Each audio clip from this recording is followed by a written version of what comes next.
Good PM po sa inyo mga Lods. Samahan nyo ako, luluto tayo ng pinangat na sapsap. Ito na po ang ating mga rekado mga Lods ha. Bawang, sibuyas, luya, kamatis at siling panigang. Sabay-sabay na po natin tong ilalagay sa ating kawali mga Lods. Ibabaw po natin ang ating sapsap. Yan. Pinangat na sapsap.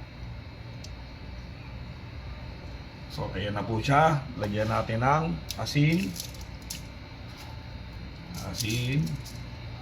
paminta, petchin,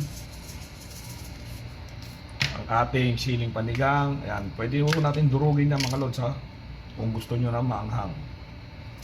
Lagyan ho natin ng, syempre, suka. Pero konting suka lang mga Lods. Ayan, goods na ho yan. Tsaka kalahating tasang tubig. Yan, kalahating tasa lang ho yan. Pakuluan ho natin ng 5 minuto mga Lods ha.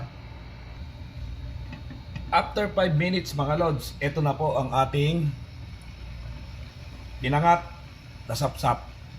Goods na po yan mga Lods. Ito na po ang ating pinangat na sapsap. Tara po, kain na.